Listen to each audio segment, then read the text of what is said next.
pasar al tiempo en donde reflexionamos acerca de la palabra de Dios. Estamos viendo la carta a los Gálatas y estamos en el capítulo 3. Les invito a que podamos abrir nuestras Biblias en Gálatas capítulo 3, versículos del 19 al 29.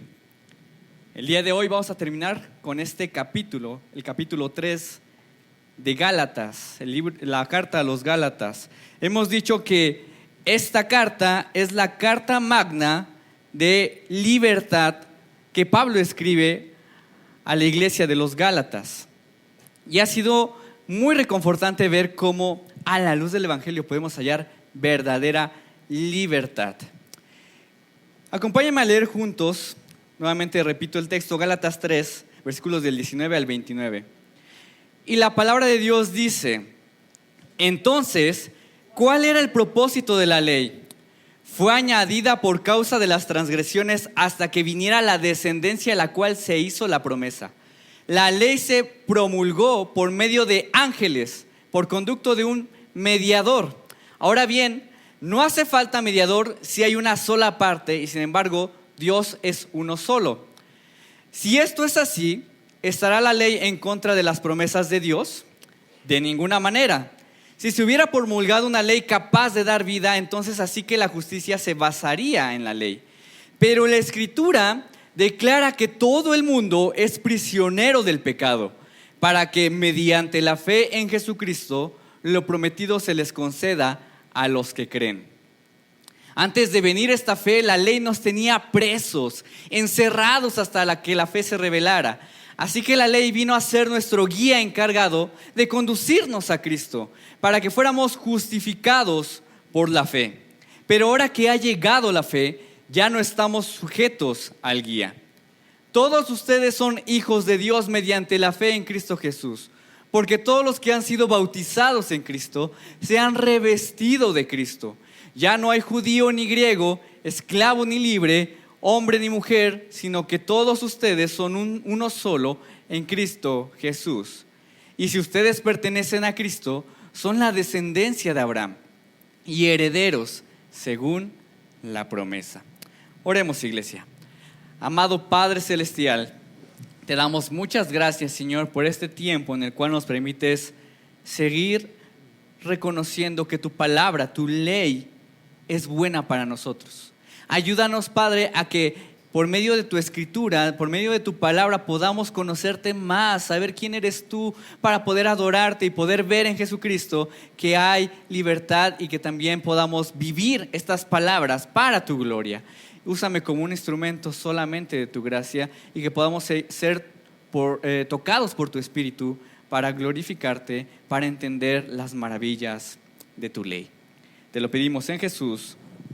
Amén. Tim Keller, en su libro Dioses que fallan, habla acerca de una madre llamada Ana. Y Ana desesperadamente quería tener hijos. Y ella se casó, y aunque los médicos decían que probablemente ella no podría tener hijos debido a su edad, lo que pasó es que sí pudo tener 2 hijos. Y estos 2 hijos eran su anhelo. Su anhelo de ella era que también ellos tuvieran una vida perfecta. Y ese anhelo de que ellos pudieran tener una vida perfecta los llevó a querer controlar cada aspecto de sus vidas, de cada aspecto de sus vidas de sus hijos, hasta el último detalle, con reglas y más reglas, acompañado de sobreprotección y también acompañado de ansiedades y temores. Y aunque ella buscaba que sus hijos tuvieran una vida perfecta, pudieran cumplir un estándar de una vida perfecta, ¿qué fue lo que pasó con sus hijos? Lamentablemente, uno de ellos tenía problemas de bajo rendimiento en la escuela. Y al mismo tiempo, el hijo mayor tenía fuertes y graves problemas emocionales. El hijo menor batallaba mucho con el enojo, con la ira. Constantemente estaba enojado y dominado por el enojo. Y lo que parecía una manera de que Ana pudiera buscar una vida maravillosa para sus hijos, se convirtió en una pesadilla. Se convirtió en un peso aplastante de legalismo.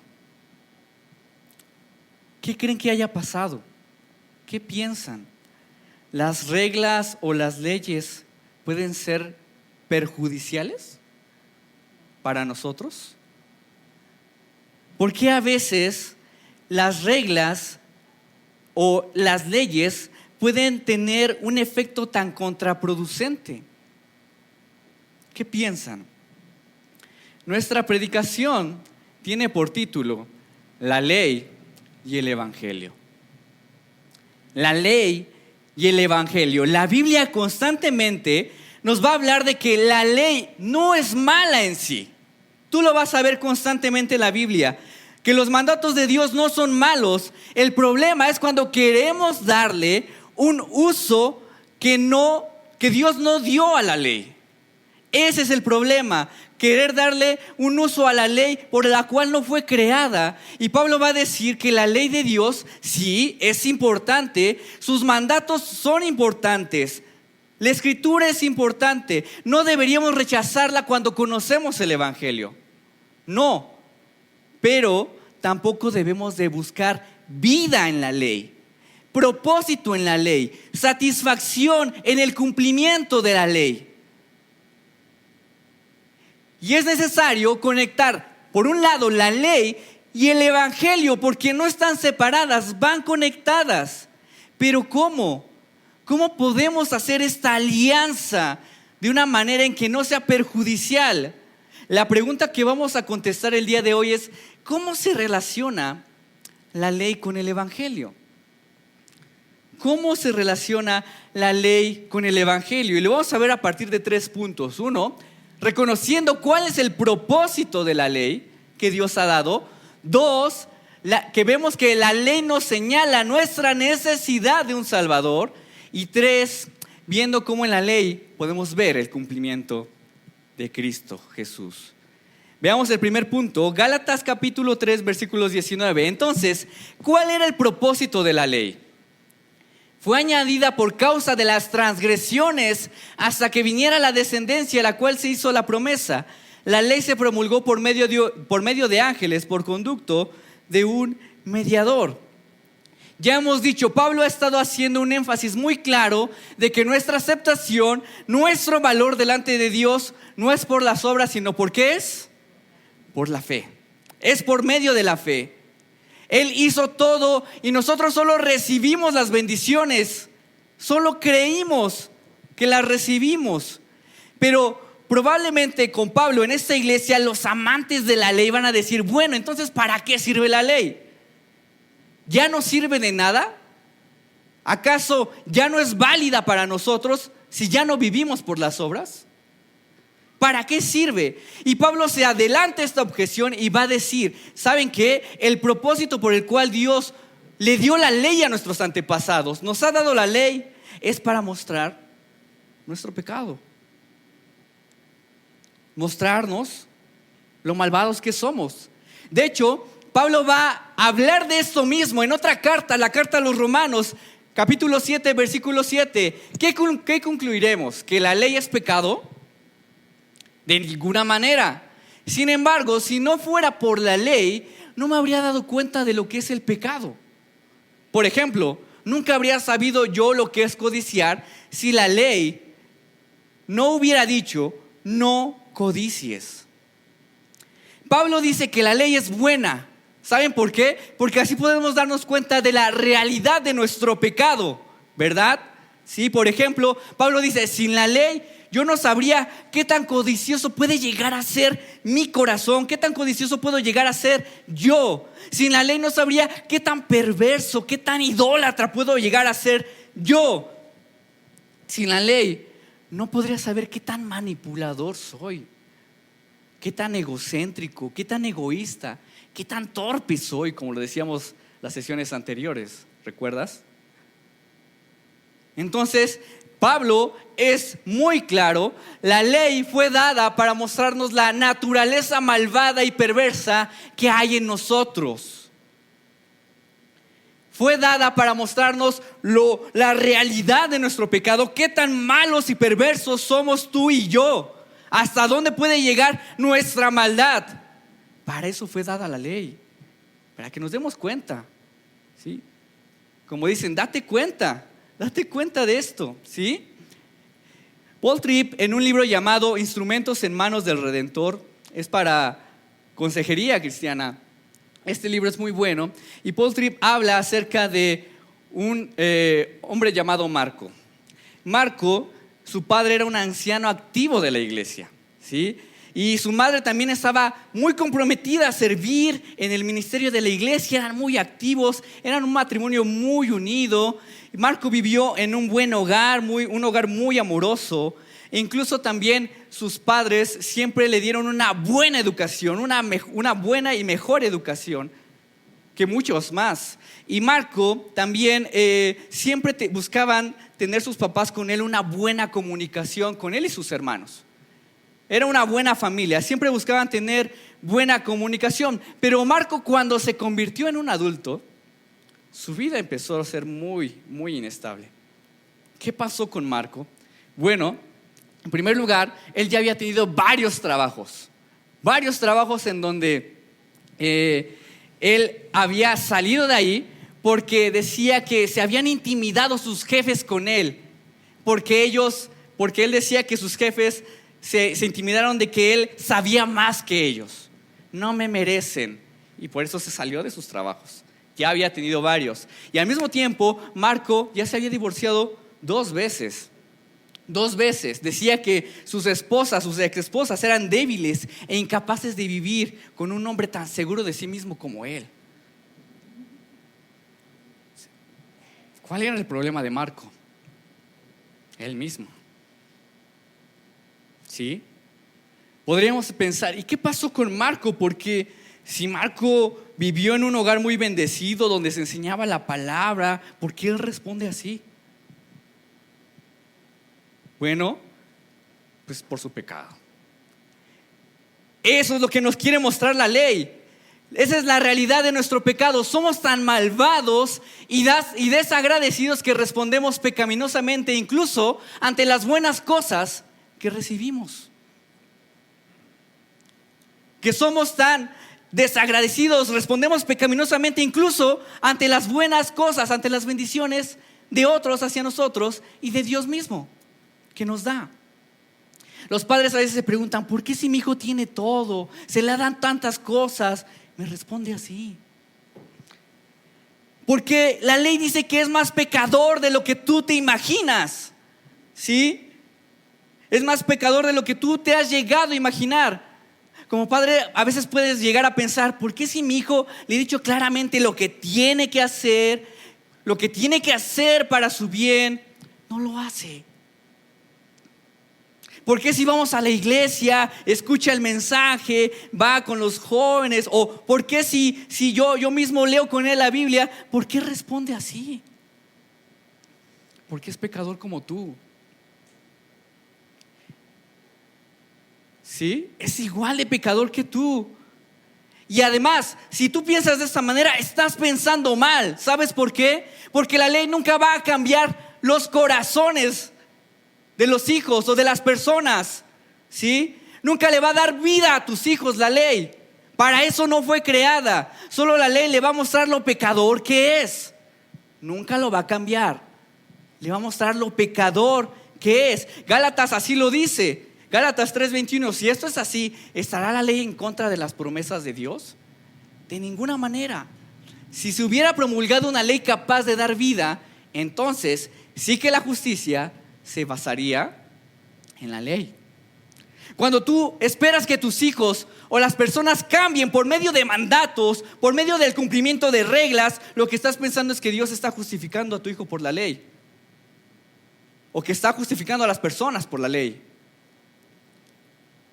¿Por qué? Porque el propósito de la ley es evidenciar la raíz de todas nuestras obras. ¿Por qué hago lo que hago? ¿Por qué vivo así? La raíz de las motivaciones de por qué hago las cosas. La ley te puede ayudar a saber por qué haces lo que haces. ¿Cumples para sentirte aceptado? La ley nos muestra. ¿Cumples para tu propia autosuperación y gloria? ¿Cumples para que tus papás ya no te molesten, ¿sí? O te reclamen tus fallas?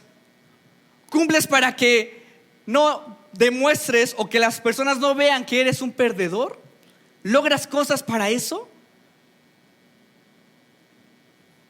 La ley no nos puede ayudar a saber todas estas cosas, las motivaciones, para qué hacemos lo que hacemos, pero nunca te va a dar vida, nunca te va a dar tranquilidad, nunca te va a dar salvación, nunca le va a dar tranquilidad, salvación ni a ti ni a tu familia. No, para eso no fue creada la ley. Pablo lo decía en Romanos de esta manera: en otro tiempo yo tenía vida aparte de la ley, pero cuando vino el mandamiento cobró vida el pecado y yo morí. Se me hizo evidente que el mismo mandamiento que debía haberme dado vida me llevó a la muerte, porque el pecado se aprovechó del mandamiento, me engañó y por medio de él me mató. Pablo dice: la ley nunca te va a dar propósito, ni vida, ni satisfacción al cumplirla. Pablo dice: yo lo intenté. ¿Y sabes qué encontré? Muerte. Donde yo creí que estaba la vida, terminó matándome, terminó mostrándome lo muerto que estoy, lo débil que soy, lo tonto que soy, la gravedad de mi pecado, qué tan malo soy. Me mostró que soy el peor, peor de lo que pensaba. Me mostró que todos mis esfuerzos son inútiles.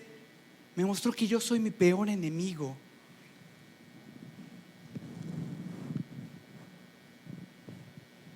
Que puedo ser el peor enemigo para mi trabajo. Que puedo ser el peor enemigo para mi familia. Que puedo ser el peor enemigo para mi esposa. Eso me muestra la ley. Soy el peor intentando salvarme a mí y intentando salvar a otros, porque esa es la realidad. La ley me muestra eso. Soy peor de lo que pensaba. Y tal vez esto suena muy duro.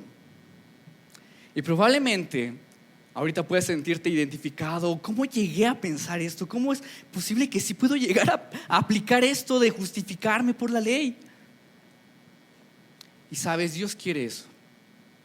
Dios quiere que te sientas así. Para eso nos dio la ley. Quiere mostrarnos lo peor de nosotros, nuestra incapacidad, acorralarnos así para que lo podamos a Él ver con mayor esplendor y gloria.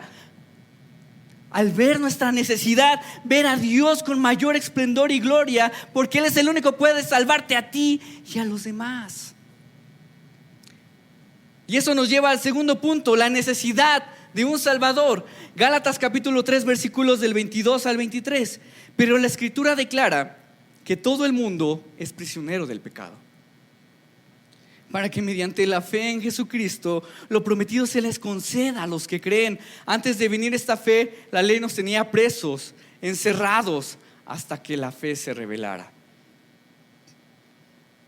Pablo ahora va a usar una expresión para nosotros para describir a la ley como un guardia que te aprisiona. Un guardia que te aprisiona. ¿Qué quiere decir esto? ¿Qué significa que la ley es como alguien que te aprisiona, que aprisiona con el pecado? Significa que la ley no solo nos muestra lo muertos e incapaces que somos al querer salvarnos. La ley también es un guardia que nos contiene, nos tiene sujetos hasta que pueda venir alguien que nos salve y nos dé libertad de la prisión del pecado. Muchos de nosotros, incluso en la iglesia, podríamos pensar que la ley y las reglas son como una aliada, ¿no? Una amiga. Nos ayuda a poder identificar lo malvado de otros, nos ayuda a poder juzgar a otros, nos ayuda a poder validarnos delante de otros, saber que yo sí voy mejor que otras personas. Pero no. Lo que dice Pablo es que la ley no es una aliada. Dice: la ley te aprisiona. La ley te lleva a mirar que eres un prisionero de tu pecado y solamente la forma de poder salir de esta prisión, ¿sabes cómo es? Con una promesa de salvación. Es lo que dice Gálatas. ¿Y cuál es esa promesa? ¿Cuál es la promesa de salvación? ¿Cómo podemos ser liberados de esta prisión? Génesis 3:15, lo vemos desde el inicio de todo. Pondré enemistad entre tú y la mujer, y entre tu simiente y la de ella. Su simiente te aplastará la cabeza, pero tú le morderás el talón. Si tú lees el libro de Génesis, vemos que a Adán y a Eva se les dio una instrucción. ¿Recuerdas cuál era? No comer del árbol del fruto del bien y el mal. Ahí está la ley, ¿sí? No comas del árbol. Y había una condenación si fallaban. ¿Cuál era? ¿Recuerdas? La muerte, ¿sí? La muerte. Entonces, después de esto, Satanás entra en escena, convence a Adán y a Eva de rebelarse contra Dios. ¿Y qué es lo que pasa con ellos? Cuando comen, se dan cuenta de su maldad, se avergüenzan, se cubren, se esconden de vergüenza. Y llega un punto, llega un momento en donde ellos se dan cuenta de que son prisioneros, de que ahora el pecado es lo que los controla. Por eso ahora viven así. Sin embargo, Dios da esta promesa. ¿Cuál es esta promesa? De tu descendencia, Eva, vendrá un Salvador y le dará fin a esa prisión que las tiene, que los controla ahora. ¿Puedes notar aquí esto? La ley no fue la que los salvó a Adán y a Eva. ¿Qué fue lo que los salvó? Lo que no hizo que murieran. La promesa de salvación. De que alguien que viene de ellos, pero al mismo tiempo no es de ellos, va a venir con poder para liberarlos de esa prisión. A ti y a mí, de esa prisión del pecado. Esa es la promesa que salva. Pero ¿por qué después de eso aún así Dios da leyes? Si da una promesa, ¿por qué después vemos que da leyes? Da los mandamientos. Bueno, eso lo dice Gálatas. Dice, así que la ley vino a ser nuestro guía encargado de conducirnos a Cristo, para que fuéramos justificados por la fe. Noten esto, Pablo dice que la ley es como un guardia que te sujeta, pero al mismo tiempo dice que es un guía. ¿Cómo es esto? ¿Qué quiere decir esto? Cuando uno va a la palabra en el original de guía, tú puedes darte cuenta que se traduce como un esclavo. Un esclavo que enseñaba a los niños. Paidogogos es la palabra. Y en esos tiempos las personas tenían esclavos y uno de ellos se encargaba de guiar a los niños en la educación, los disciplinaba, los guiaba en la conducta y también al mismo tiempo estos niños a veces se molestaban, ¿no? Decían, ¿por qué me molesta? Ni siquiera es de mi familia, ¿por qué me está ahí conmigo? ¿No? Y terminándoles, al final se encariñaban los niños con ellos y al final les terminaban dando libertad. Pero, ¿para qué Pablo usa esta metáfora? Bueno, Pablo usa esta metáfora para decirnos que la ley de Dios tiene el propósito también de educarnos, de prepararnos, ¿sí? Tiene el propósito para guiarnos a aquel que sí nos puede dar vida. ¿Quién es el que nos da vida? Cristo. El único que sí puede cambiar nuestros corazones. Él es el único que sí puede cambiar y darnos propósito. El único que puede sí darte satisfacción, plenitud, el cual cumple también perfectamente los mandatos. ¿Sí? Por eso, después de que Dios le da la promesa a Adán y a Eva, ¿qué podemos ver? La ley recibe los 10 mandamientos. ¿Te acuerdas de ese momento, no? Los 10 mandamientos. Se le da los 10 mandamientos al pueblo de Israel, se le da unos rituales y tú te vas a dar cuenta que cada una de estas cosas, ¿a quién apunta? A Cristo. Los 10 mandamientos nos apuntaban a Cristo. Cada uno de ellos apuntaba a Cristo. Cada vez que el pueblo de Israel hacía un ritual de purificación, nos guiaba a aquel que podría purificar perfectamente al hombre, Cristo. Cada vez que la ley nos mostraba un ritual acerca del sacrificio, nos mostraba aquel que era el verdadero sacrificio perfecto para dar fin al pecado, Cristo. Cada vez que el pueblo de Israel fallaba, no obedecía, apuntaba a alguien que se iba a cumplir la ley y que los iba a liberar de su pecado, de esa prisión, Cristo. Entonces, iglesia, la ley nunca apunta a nuestros pobres e inútiles esfuerzos por querer cumplirla. La ley señala a nuestros corazones el único dador de vida, Cristo. Y de hecho, así lo creyeron todos los que estaban en el Antiguo Testamento. Dice Hebreos 11:13, todos ellos vivieron por la fe y murieron sin haber recibido las cosas prometidas.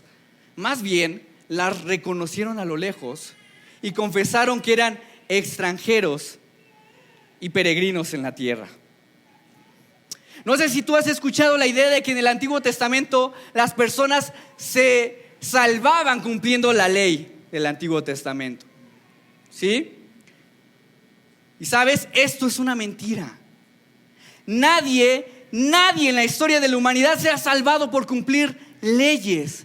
Cualquier religión, cualquier espiritualidad, ¿sí? Cualquier ideología del esfuerzo que te diga que te puedes salvar cumpliendo cosas es una mentira. Incluso si esta enseñanza viene dentro de la iglesia, es una mentira. Es una mentira. Solo Cristo es quien salva. Solo Cristo es quien da vida. La ley no te da vida. Es Cristo quien te da verdadera vida. Es Cristo quien cumple. Mateo 5:17. No piensen que he venido a anular la ley o los profetas. No he venido a anularlos, sino a darles cumplimiento. ¿Puedes ver lo maravilloso de este mensaje? No es nuestro cumplimiento lo que nos da vida. No es que tú estés dando pasos de obediencia lo que te da vida. No es lo que te va a dar satisfacción. Es el cumplimiento de Cristo. Su obediencia perfecta te libera de la prisión de la ley. En Cristo, Él vino a cambiar tu estrés, tu frustración, tu presión por cumplir. La cambió en alegría. En Cristo, tu frustración, tu estrés por cumplir cosas, por demostrar cosas, Cristo, su obediencia la cambia por alegría. Y esta es la gran noticia del Evangelio, iglesia, que ni tus mejores y más grandes esfuerzos te pueden dar lo que Cristo ya te dio: una obediencia perfecta. Tim Keller lo dice de esta manera. Dice: sin el Evangelio tal vez intentemos obedecer la ley, pero aprenderemos a odiarla. La usaremos, pero no la amaremos verdaderamente. Cuando entendemos la salvación por promesa, ya no obedecemos a Dios para beneficio propio.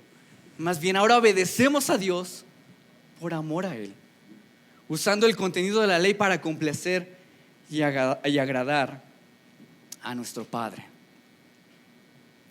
En un libro llamado Gracia sin Límites, de Bryan Chapell, no sé si lo han leído, Gracia sin Límites, él cuenta una historia llamada El regalo del rey. ¿La han escuchado? Y él habla acerca de cómo había un rey en el cual miraba por la ventana y veía que su hijo menor estaba recogiendo cosas para armar un ramo y regalárselo a su padre, al rey. Pero se estaba dando cuenta que su hijo menor estaba sacando espinas, estaba sacando cardos, estaba sacando también maleza para hacer ese ramo. Es como cuando tu hijo a veces te da su dibujo y está así todo bien como distorsionado y según eres tú, ¿no? Pero está todo deforme y te quiere dar algo así. Así este niño, este hijo estaba recogiendo cosas para poder darle ese ramo a su padre. Y el rey, al ver esto, lo que hace es decirle al hijo mayor: oye, ¿sabes qué?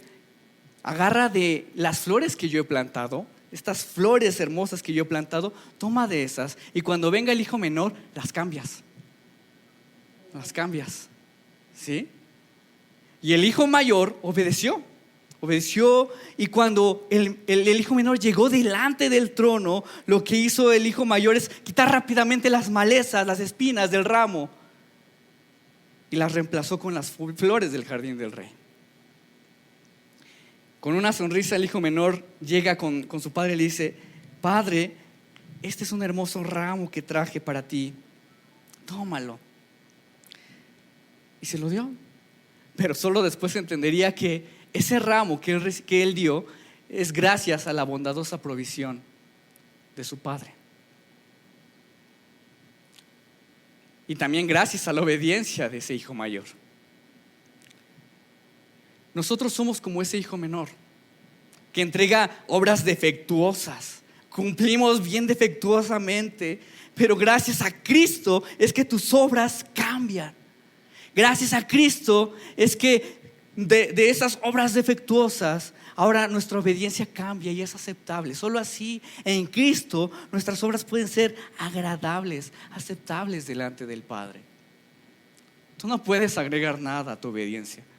Está mal. Es Cristo quien cambia todas nuestras obras. Entonces, en resumen, la ley es nuestra guía para mostrarnos lo perdidos que estamos, para mostrarnos que en Cristo también somos solamente hallados, y sus mandatos ahora son un deleite al momento de que cumplimos. ¿Sí? Ahora la ley se convierte en una bella manera de decirle a nuestro Padre: te amamos, Señor, te adoramos.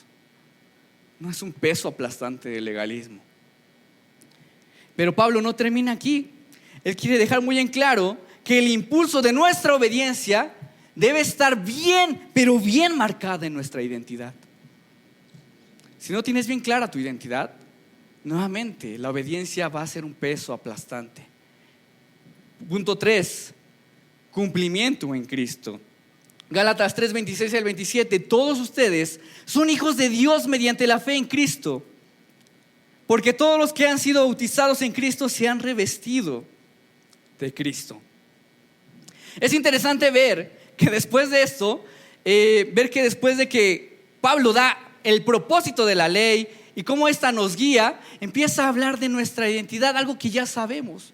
Y yo me puse a preguntar: ¿qué tiene que ver? ¿Para qué Pablo quiere retomar algo que ya sabemos cuando el punto es la ley? ¿Qué tiene que ver? Bueno, es que la idea es que la única manera de obedecer la ley por amor es teniendo un profundo entendimiento de nuestra identidad en Cristo. Me llama mucho la atención cómo en el fútbol los aficionados hacia un equipo pueden ser muy entregados con tanta pasión. No sé si lo has visto, ¿sí? Conocí a un compañero en la universidad y él iba al América, ¿verdad?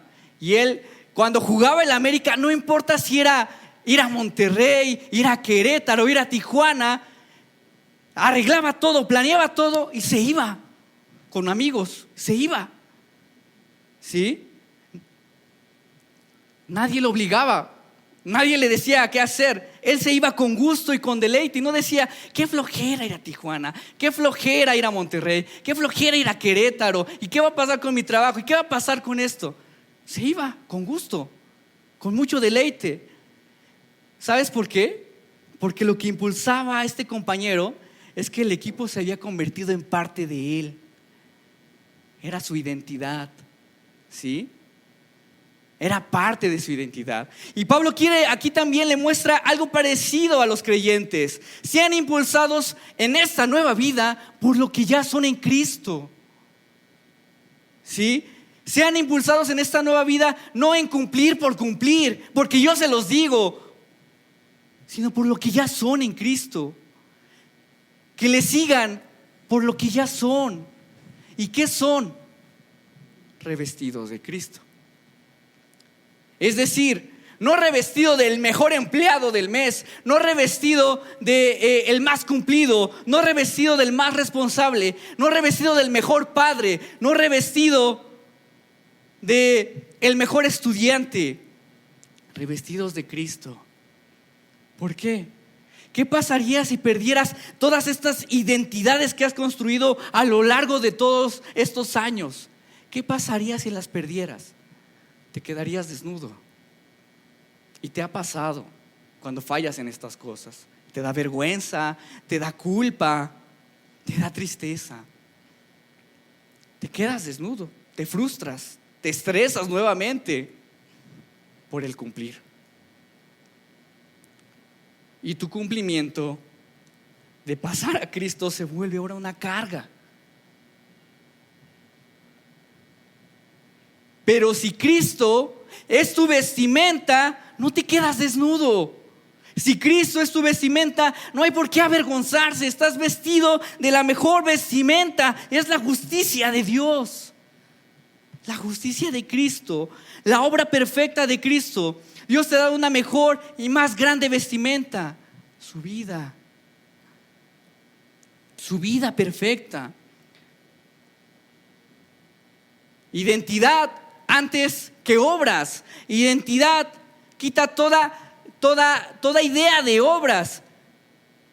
Antes de las obras está la identidad, para que tú puedas cumplir con la alegría. Pero también lo que va a decir Pablo es que tu nueva identidad quita toda división y cambia tu manera de relacionarte con otros. Gálatas 3, 28 al 29.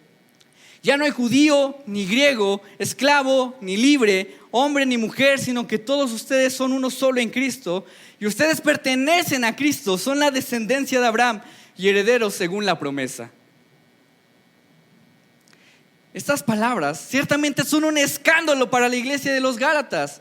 ¿Sabes por qué? Porque los judíos, los judaizantes, veían a los extranjeros como humanos de segunda categoría. Algunos hasta les decían perros paganos, ¿no? Y también la cultura grecorromana veía a las mujeres como personas inferiores. Y Pablo va a decir: en Cristo todas estas distinciones, todas estas cosas, estas identidades que ustedes se han configurado, abandónenlas, quítenlas. ¿Sí? Quítenlas, porque en Cristo no hay distinción racial, judíos y griegos. En Cristo no hay distinción social, esclavo o libre. En Cristo no hay distinción de género, hombre o mujer, en dignidad. En Cristo somos uno. Nos relacionamos con las personas de manera diferente, no dependiendo de la ideología política. Ahorita que están las votaciones, yo no me relaciono con este partido, yo no me relaciono con este otro. No nos asociamos como el mundo. Tú y yo no nos asociamos así con las personas. No nos asociamos por sus títulos. Yo solamente me junto con personas que tienen un título universitario, que son como yo. No nos relacionamos dependiendo de la clase social. No nos relacionamos dependiendo de la escuela en que van. No nos relacionamos por su reputación. No. Abandona eso, dice Pablo. No importa qué has sido del pasado, no importa de dónde vienes o de dónde naciste. Si has puesto tu fe y te has arrepentido de tus pecados, en el Evangelio somos iguales. Somos iguales, iglesia. Todos aquí, iglesia, todos aquí somos igual de pecadores, pero igual de amados por Dios. Esta es la familia más diversa y más unida en Cristo. Mientras estaba yo leyendo algunas cosas en internet, me encontré con el testimonio de una mujer llamada Susana Decano. Ella tiene varios proyectos donde habla del evangelio a mujeres jóvenes. Y ella cuenta su historia donde desde muy joven nunca se sintió escogida, nunca se sintió amada. De hecho, ella decía que esto la llevó a relacionarse de una manera muy diferente con las personas y la llevó a ver de una manera distorsionada la forma en cómo ella se veía, ¿sí? En la escuela ella no era la más popular, dice que ella era la nerd, ¿no? Y decía que incluso si se juntaba alguien con ella o si alguien se acercaba con ella era por la tarea nada más, ¿no? Entonces ella se sentía siempre rechazada. Sus papás también peleaban mucho y se descargaban con ella. Su madre en la desesperación le gritaba: eres la cruz que no escogí, pero estoy dispuesta a cargar. No sé si a alguien así les han dicho a ustedes. A ella también se lo dijeron: eres la cruz que no escogí, pero pues tengo que llevar. Y sus papás hacían mucho énfasis en su conducta: te tienes que portar bien. Y en cuanto a Dios, ella también veía a Dios de la misma manera: me tengo que portar bien para que Dios me ame. Un día dice que ella soñó que Jesús, así crucificado, bajaba de la cruz y le regañaba por su mal comportamiento. Le decía: ¿por qué te portas así, Susana? ¿Qué pasa contigo? Y ella simplemente ya no quiso creer. Estuvo cansada de esto, no quiero creer. Y se alejó de todos. Tiempo después, Susana conoce a un hombre, se embaraza, muy joven. Y lo que ella hizo para cubrir el qué dirán es casarse de inmediato. Y nuevamente vinieron a sus pensamientos estos pensamientos de decir: no soy amada, no soy escogida. Mi esposo se casó conmigo nada más por obligación. ¿Sí? ¿Qué puedo hacer? Si mi esposo, que es mi esposo, se casó a la fuerza conmigo, ¿qué puedo hacer? Todos me rechazan, no soy suficiente. Todos están conmigo por obligación. Mis hijos están conmigo solo porque soy su mamá. ¿Qué puedo hacer? Y cuando estaba en ese momento de rechazo, fue cuando empezó a ir a una iglesia. Y ahí Dios poco a poco la fue llamando: Susana, eres amada. Y Dios envió a personas para que le hablaran de que hay alguien que sí la ama. Hay alguien que sí te escogió. Hay alguien que sí te quiere. Y no hiciste nada para merecerlo. Es Cristo. En Él eres su hija amada, eres escogida, eres heredera de la promesa, como lo acabamos de leer. No tienes que construir falsas vestimentas, no tienes que cubrirte de nada. Eres amada, eres escogida. No tienes que creer falsas identidades, falsas vestimentas para ser hija de Dios. Cree que lo eres. Cree que lo eres. Iglesia, amigos, ¿qué falsas identidades has construido en toda tu vida? ¿Qué falsas identidades has construido en toda tu vida? ¿Qué quieres ser? ¿En quién quieres convertirte? ¿Quién quieres ser? ¿Qué intentas cumplir? ¿Qué intentas demostrar? Dios te está llamando a abandonar eso. Abandona ese camino de muerte, de frustración, de tristeza. Abandónalo y confía en que hay una mejor y nueva identidad en Cristo. Hay un mejor deleite en cumplir en Cristo. Hay una mejor vida en Cristo para tu cumplimiento. Arrepiéntete de esta falsa satisfacción para cumplir en Él. Y cree que todas estas bendiciones, tú que me escuchas, cree que todas estas bendiciones ya son tuyas. No tienes que hacer nada para tenerlas, ya son tuyas. Gracias a Dios por su ley, porque ahora en Cristo tú y yo podemos cumplir con deleite. Gracias a Dios por quitar ese peso, Señor. Vamos a orar. Amado Padre Celestial, te doy muchas gracias por este tiempo en el cual nos demuestras lo malos que somos. Señor, hemos intentado de muchas maneras querer complacernos, autocomplacernos, complacer a otros, complacerte incluso a ti de una manera egoísta, manipularte, Señor. Perdónanos, Padre. Y gracias por mostrarnos esto para que podamos al final abrazar al único que sí nos conduce a la vida, a la promesa prometida, a la promesa del Evangelio que es Cristo. No hicimos nada, Padre, gracias porque no hicimos nada y así podemos vivir sin el peso aplastante de la ley. Gracias porque no hicimos nada, Señor. Gracias porque tú nos escogiste por amor. Gracias, Señor, porque somos tus hijos, adoptados, bendecidos, amados. No hay nada que podamos hacer para que eso cambie, por tu gracia y amor. Oramos por esto en el nombre de Jesús.